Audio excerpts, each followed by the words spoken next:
Quality study अकॅडमीच्या YouTube चॅनलवर तुमच्या सर्वांचं स्वागत आहे विद्यार्थी मित्रांनो. आज आपण 25 फरवरीचे चालू घडामोडीचे प्रश्न पाहणार आहोत. हे प्रश्न UPSC, MPSC व इतर सर्व परीक्षेसाठी अत्यंत उपयोगाचे आहेत. या प्रश्नाच्या सिरीजमध्ये आपण एक्झाम पॉईंट ऑफ एक महत्त्वाचा टॉपिक पाहतो. तर आजचा आपला महत्त्वाचा टॉपिक आहे फरवरीमधले महत्त्वाचे दिवस. तुम्ही नुकतेच MPSCची एक्झाम बघितलं असेल विद्यार्थी मित्रांनो. तिथे जागतिक संगीत दिवसबद्दल प्रश्न होता. तर आपण जे पण महत्त्वाचे दिवस घेतो ते खूप अत्यंत महत्त्वाचे आहेत एक्झाम पॉईंट ऑफनं. तर आज आपण फरवरी महिन्याचे महत्त्वाचे दिवस पाहूया. जे विद्यार्थी आपल्या चॅनलवर नवीन असतील त्यांनी क्वालिटी स्टडी अकॅडमीच्या यूट्यूब चॅनलला सबस्क्राईब करायला विसरू नका. असेच महत्त्वाचे व्हिडिओ आणि अपडेट तुम्हाला क्वालिटी स्टडी अकॅडमीच्या माध्यमातून मिळेल. चला आता आपण चालू घडामोडीचे प्रश्न पाहूया. तर काल विचारला गेला प्रश्न होता विद्यार्थी मित्रांनो तुमच्यासाठी, अंगणवाडी सेविकांसाठी AI आधारित शिक्षा साथी टूल वापरणारा देशातला पहिलं राज्य कोणतं ठरलेलं आहे? तर तो आपला महाराष्ट्र राज्य आहे. तर ऑप्शन क्रमांक 3 आपला योग्य उत्तर आहे. त्यानंतर आज आपण आजचे प्रश्न पाहूया. महाराष्ट्राचे पहिले जातमुक्त गाव म्हणून कोणत्या गावाने स्वतःची घोषणा केलेली आहे? तर ही अहिल्यानगरचे सोदाळा गाव आहे, म्हणजेच ऑप्शन क्रमांक 2 आपला योग्य उत्तर आहे. आता आपण याबद्दल महत्त्वाची माहिती पाहूया. 2026 मध्ये सोदाळा या गावाने स्वतःला जातमुक्त घोषित केलेले आहे. कुठे आहे हा गाव? अहिल्यानगरमध्ये. तालुका कोणता? नेवासा. तारीख 5 फरवरी 2026 रोजी ग्रामसभेनं हा ठराव मंजूर केला. ब्रीदवाक्य काय? आमची जात मानव. संदेश: रक्ताला जात नसते. ठरावापूर्वी भव्य रक्तदान शिबिरचे आयोजन करण्यात आलेलं. बद्दल: शाळा कागदपत्रावर जातीयुती भारतीय नोंद करण्याचा प्रावधान देण्यात आलेला आहे. प्रतिबंध: जातीवाचक शब्दाचा वापर आणि भेदभाव पूर्णपणे बंद करणे. प्रणेते: सामाजिक कार्यकर्ता प्रमोद झिंजाळे यांच्या मार्गदर्शनाखाली हा निर्णय घेण्यात आलेला आहे. तर ही अत्यंत महत्त्वाची माहिती आहे. तर विद्यार्थी मित्रांनो तुम्ही लक्षात ठेवा. त्यानंतर पुढला प्रश्न, 25 ते 28 फरवरी या दरम्यान मोफत राष्ट्रीय आरोग्य मेळावा 2026 कुठे आयोजित करण्यात येणार आहे? तर हे शेगाव, बुलढाणा, महाराष्ट्र इथे आयोजित करण्यात येणार आहे, म्हणजेच ऑप्शन क्रमांक 2 आपला योग्य उत्तर आहे. आता आपण याबद्दल महत्त्वाची माहिती पाहूया.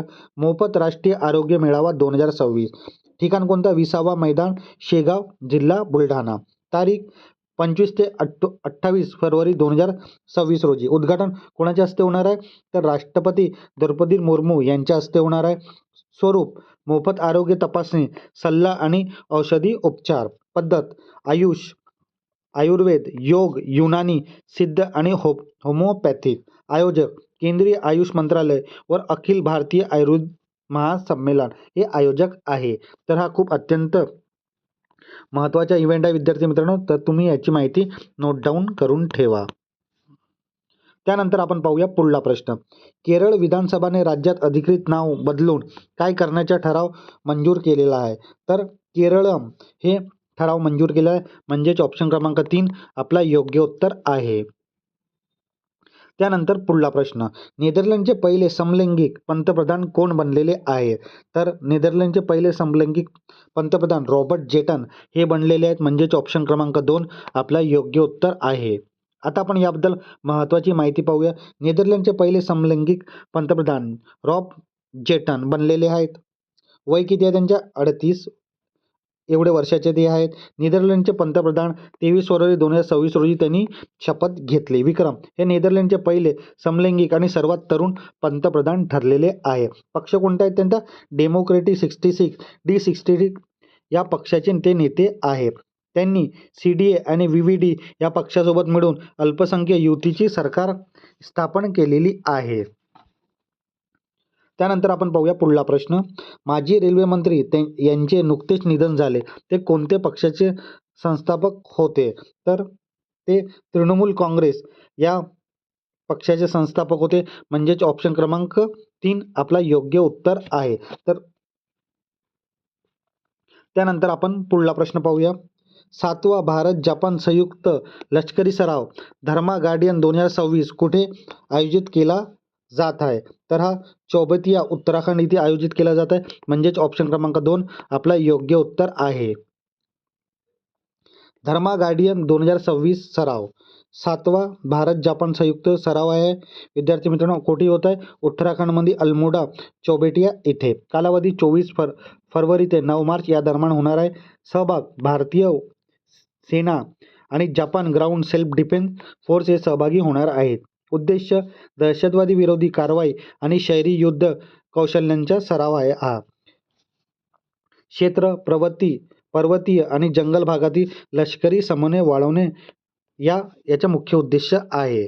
तर हा धर्मा गार्डियनवर प्रश्न असू शकतो. तुम्हाला असा पण प्रश्न येऊ शकतो की धर्मा गार्डियन हा सराव कोणत्या 2 देशांमध्ये होतो?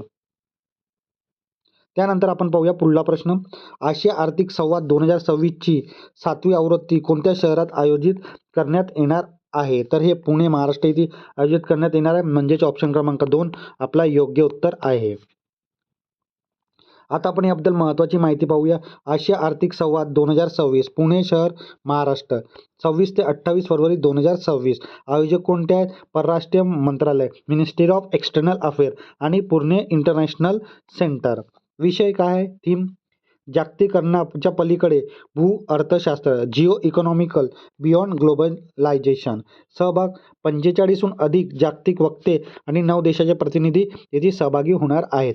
प्रमुख परराष्ट्र मंत्री एस जयशंकर यांची उपस्थिती इथे राहणार आहे. तर हा खूप महत्त्वाचा संवाद आहे. याच्याबद्दल पण माहिती तुम्ही नोट डाऊन करून ठेवा.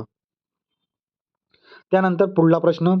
विश्व महासागर विज्ञान काँग्रेस 2026 म्हणजेच वर्ल्ड ओशन सायन्स काँग्रेस 2026 चे आयोजन कोणत्या राज्यात केलं जात आहे? तर हा गोवा राज्यात करण्यात येणार, म्हणजेच ऑप्शन क्रमांक 4 आपला योग्य उत्तर आहे. आता आपण याबद्दल महत्त्वाची माहिती पाहूया. विश्व महासागर विज्ञान काँग्रेस 2026 गोवा दोनला पावल इथे आयोजित करण्यात येणार आहे. तारीख 23 ते 26 फरवरी 2026. उद्घाटन मुख्यमंत्री प्रमोद सावंत यांच्या हस्ते. थीम काय आहे विद्यार्थी मित्रांनो?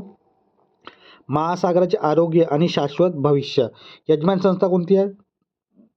CSIR म्हणजे आणि राष्ट्रीय समुद्र विज्ञान संस्था ही यजमान संस्था आहे. सहभाग विज्ञान भारती आणि केंद्रीय पृथ्वी विज्ञान मंत्रालय. लक्ष ब्लू इकॉनॉमी, सागरी अर्थव्यवस्था आणि हवामानबद्दल चर्चा करणे याचा मुख्य उद्देश आहे. त्यानंतर आपण पुढला प्रश्न पाहूया. Atal Bihari Vajpayee the internal statement या पुस्तकाचे लेखक कोण आहे? तर या पुस्तकाचे लेखक विजय गोयल आहेत, म्हणजेच ऑप्शन क्रमांक 2 आपला योग्य उत्तर आहे. त्यानंतर आपण पुढला प्रश्न पाहूया. ताकेशिमा बेट वाद कोणत्या 2 देशांमध्ये आहे? तर हे जपान आणि दक्षिण कोरियामध्ये आहे, म्हणजेच ऑप्शन क्रमांक 3 आपला योग्य उत्तर आहे. ताकेशिमा बेट विवाद जपान विरुद्ध दक्षिण कोरिया. नाव जपानमध्ये काय म्हणतात या बेटाला? ताकेशिमा आणि दक्षिण कोरियामध्ये डोकोओ असे म्हणतात. स्थान जपानच्या समुद्र सी ऑफ जपानमध्ये हे आहे. ताबा सध्या दक्षिण कोरियाचे नियंत्रण खाली आहे. ताज्या बातमी 22 फरवरी 2026 रोजी जपानने ताकेशिमा दिन साजरा केला म्हणून तणाव निर्माण झाला. तर ही ताकेशिमा बेटाबद्दल माहिती. आता विद्यार्थी मित्रांनो, आपण आपल्या चालू घडामोडीच्या सत्रामध्ये आपण एक्झाम पॉईंट म्हणून एक महत्त्वाचा टॉपिक घेतो. तर आजचा आपला महत्त्वाचा टॉपिक आहे फरवरीमधले महत्त्वाचे दिवस. आपण या दिवसबद्दल संपूर्ण माहिती पाहणार आहोत. हे एक्झाम पॉईंट म्हणून खूप महत्त्वाचे दिवस आहेत विद्यार्थी मित्रांनो, कारण की येणाऱ्या एक्झाममध्ये याबद्दल प्रश्न असू शकतो. तर 2 फरवरीला जागतिक पाणथळ भूमी दिवस. 2 फरवरीला सदिवान जागरूकता दिन. 4 फरवरीला आंतरराष्ट्रीय मानव बंधुत्व दिन. 4 फरवरीला जागतिक कर्करोग दिन. 6 फरवरीला सुरक्षित इंटरनेट दिन. 10 फरवरीला जागतिक दाढी दिन. 10 फरवरीला राष्ट्रीय जंतनाशक दिन. 11 फरवरीला आंतरराष्ट्रीय विज्ञानातील महिला आणि मुलीचा दिन. 13 फरवरीला जागतिक रेडिओ दिन. 14 फरवरीला जागतिक जन्मजात हृदय दोष जागरूकता दिन. 15 फरवरीला आंतरराष्ट्रीय बाल कर्करोग दिवस. 20 फरवरीला जागतिक सामाजिक न्याय दिन. 21 फरवरीला आंतरराष्ट्रीय मातृभाषा दिन.